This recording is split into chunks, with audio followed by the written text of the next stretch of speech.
पहले खबरों का रुख करते हैं और बात करते हैं संभल की, जहां पर संभल में लगातार जो शिकंजा है वो कसा जा रहा है। कातिल जो आखिर किस तरीके संभल को जलाने की कोशिश हुई, क्या कुछ जो है वो साजिश रची गई, वो एक के बाद एक खुलकर सामने आ रही हैं। संभल हिंसा मामले में अब सबसे बड़ा खुलासा हुआ है।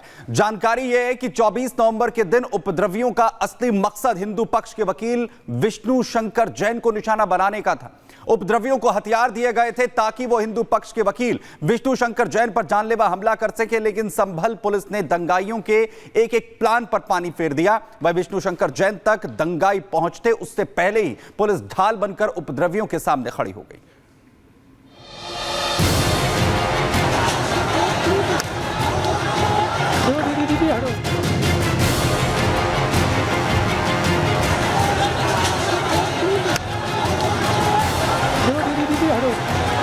इसके द्वारा विभिन्न खुलासे किए गए हैं। सारी साटा गैंग के सदस्यों द्वारा उपलब्ध कराए गए हथियार का प्रयोग किया गया है।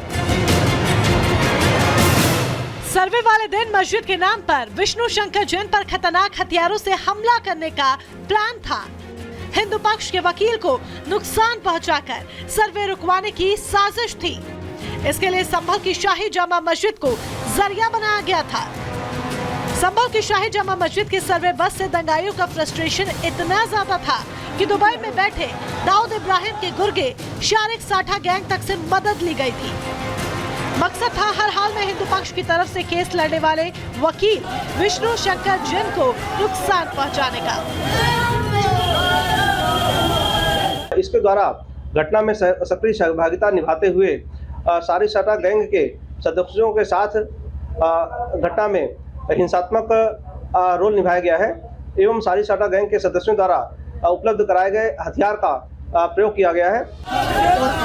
सवाल ये कि जब शाही जामा मस्जिद पर सर्वे का आदेश खुद कोर्ट ने दिया था, तो फिर उपद्रवियों को मुस्लिम समाज के वरिष्ठ लोगों की तरफ से क्यों नहीं समझाया गया?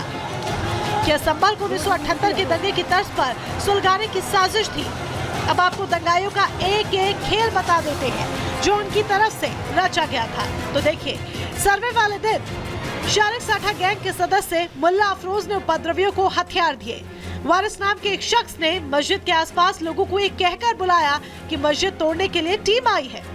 वारिस ने कहा कि मस्जिद की हिफाजत करनी है, इसलिए बाहर से आए वकील को मारना पड़ेगा। इसके बाद शारिक साठा गैंग की तरफ से वकील विष्णु शंकर जैन पर हमला करने के लिए 315 बोर के तमंचे और कारतूस दिए गए। पाकिस्तान ऑर्डिनेंस फैक्ट्री में बनी गोलियां उपलब्ध करवाई गई, लेकिन उपद्रवियों का दांव पुलिस के आगे उल्टा पड़ गया। दंगाइयों ने पुलिस टीम को निशाना बनाकर गोलियां तो चलाई, लेकिन उनकी अपनी ही गोली से उनके ही 2 लोगों की मौत हो गई।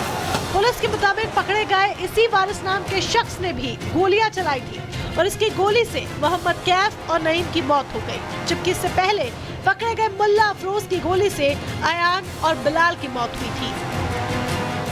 घटना के समय यह मौके पर मौजूद था। इसके द्वारा मौके का फायदा उठाते हुए लोगों के मध्य फायरिंग की, जिससे गोली भीड़ में मौजूद 2 व्यक्तियों को लगी, जिसमें से एक कैफ एवं दूसरा नईम है, जो घायल अवस्था में हॉस्पिटल गए, जिनकी मृत्यु कारित हो गई थी। गिरफ्तार अभियुक्त के कब्जे से आला कत्ल 315 बोर का तमंचा मैग कॉटेज बरामद किए गए हैं। अन्य व्यक्तियों की भी तलाश की जा रही है। शीघ्र ही उन्हें भी गिरफ्तार करते हुए प्रकरण में विधिक कार्रवाई शुरू की जाएगी। तो आप समझ सकते हैं कि प्लान कितना तगड़ा था, जिसके सेंटर में खुद हिंदू पक्ष से केस लड़ने वाले वकील विष्णु शंकर जैन और तमाम दूसरे लोग थे। लेकिन बीच में थी पुलिस, जिसने दंगाइयों को विष्णु शंकर जैन तक पहुंचने से पहले ही रोक दिया और दंगाई वहीं से पत्थरबाजी करते रहे, लेकिन वकील विष्णु शंकर जैन को नुकसान नहीं पहुंचा सके। Bureau report, Republic Bharat.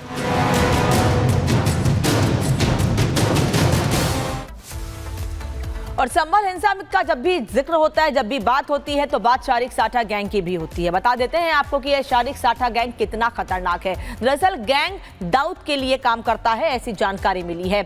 इसका पाकिस्तान से सीधा कनेक्शन भी सामने आया है। पुलिस उस कनेक्शन को संभल में भी तलाश रही है।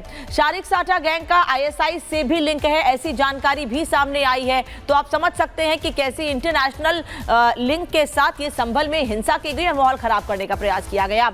इसके उसके ज्यादातर गुर्गे जिनका इंटरनेशनल कनेक्शन है, और जो गैंग है वो पहले गाड़ियों की चोरी करता था। समझिए, गाड़ियों की चोरी से ये अंतर्राष्ट्रीय स्तर पर पाकिस्तान और साथ साथ दाऊद इब्राहिम गैंग से भी मिला। उसके बाद बता दें आपको कि इसमें रंगदारी, हत्या और इसके अलावा लूटपाट के मामले भी शामिल थे, क्योंकि गाड़ियों की चोरी के साथ साथ लूटपाट के मामले भी इनके खिलाफ दर्ज किए गए हैं। शारिक साठा गैंग पर करीब 56 से ज्यादा मुकदमे दर्ज हैं, और उसके बाद अब इस गैंग के जो गुर्गे हैं जिन्होंने संभल में माहौल खराब करने का प्रयास किया, उनके बारे में जानकारी हासिल की जा रही है। गैंग को शारिक साठा खुद पूरी तरीके से ऑर्गेनाइज करता है, और साथ ही मुल्ला अफरोज और वारिस भी इसी गैंग से जुड़े हुए हैं, जिनकी तलाश पुलिस लगातार कर रही है। और ये वही लोग हैं जिन्होंने 24 नवंबर को संभल में माहौल खराब करने का प्रयास किया। तो कई बड़े खुलासे लगातार हो रहे हैं। वहीं अजय सहयोगी इस खबर पर जानकारी के साथ जुड़ रहे हैं। अजय, आखिर कैसे जो हिंदू पक्ष की तमाम तरीके के जो केसेस हैं हैंडल करते रहे हैं विष्णु शंकर जैन, उन्हें टारगेट करने का ये पूरा प्लान था, ये पूरी साजिश जो है वो रची जा रही थी?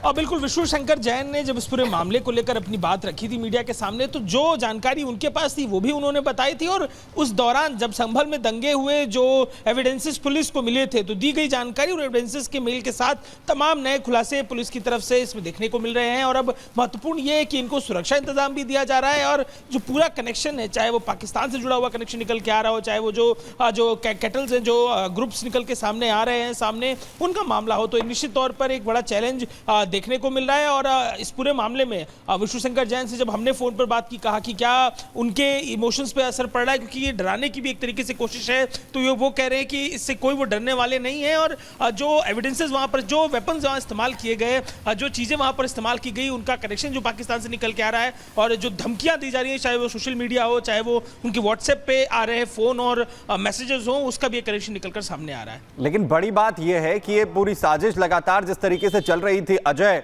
इसके कनेक्शन सब कहां तक जुड़ रहे हैं, इसके पीछे और कहां तक इसके तार जुड़ते हुए जो है वो नजर आ रहे हैं? बिल्कुल, देखिए, इनके जो कनेक्शंस के एस्टेब्लिश्ड एविडेंसेस हैं, अभी आधिकारिक तौर पर जब पुलिस सामने आकर इस पर बात रखेगी तो चीज़ें निकल के आएंगी। लेकिन निश्चित तौर पर सोशल मीडिया पे जो एक पैटर्न देखने को मिलता है, उसमें मिडिल ईस्ट के कई सारे जो हैंडल्स हैं उनके इस्तेमाल करते हुए, और इसके साथ ही पाकिस्तान के कनेक्शंस भी इस पूरे मामले में देखने को मिलते हैं, और एक तरीके से तमाम जो जानकारियाँ हैं इससे जुड़ी हुई निकल कर सामने आती हैं। ठीक है अजय, धन्यवाद आपका इस जानकारी के लिए। तो पुलिस लगातार पूरे मामले में छानबीन तो कर ही रही है, लेकिन शारिक साठा गैंग से जो लोग जुड़े हुए हैं उनके बारे में जानकारी हासिल कर रही है। साथ ही विष्णु शंकर जैन को किन किन लोगों ने मिलकर निशाना बनाने की कोशिश की, अब उनकी भी जानकारी हासिल की जा रही है। और अब बढ़ते हैं आगे, बात कर लेते हैं महाकुंभ की। बता दें आपको कि प्रयागराज पहुंचे हैं समाजवादी पार्टी के मुखिया अखिलेश यादव। पहले ही ये कहा जा रहा था कि अखिलेश यादव प्रयागराज जा सकते हैं, और अब ये जानकारी मिल रही है कि प्रयागराज पहुंच चुके हैं अखिलेश यादव। पिछले दिनों उन्होंने हरिद्वार में डुबकी लगाई थी, तो उन्होंने कहा था कि प्रयागराज जाने का मौका मिलेगा तो जरूर जाएंगे, और प्रयागराज में कुंभ के दौरान मां गंगा में डुबकी लगाएंगे। संगम में डुबकी लगाने के लिए प्रयागराज पहुंचे हैं सपा मुखिया अखिलेश यादव। हालांकि अखिलेश यादव को लेकर लगातार कुंभ क्षेत्र से साधु संतों की नाराजगी भी सामने आती रही है। त्रिवेणी संगम में स्नान करेंगे अखिलेश यादव, ये जानकारी मिल रही है। प्रयागराज पहुंच चुके हैं अखिलेश यादव ने पिछले दिनों कुंभ को लेकर, कुंभ की व्यवस्था को लेकर जिस तरह से सवाल खड़े किए थे, उसको लेकर नाराजगी भी सामने आई थी। हालांकि अखिलेश यादव ये भी कह रहे हैं कि ये मेरा कर्तव्य है कि वहां पर कोई कमी दिखती है, बड़ी भीड़ आने वाली है, तो सरकार को उसके प्रति आगाह किया जाए, और यही वजह है कि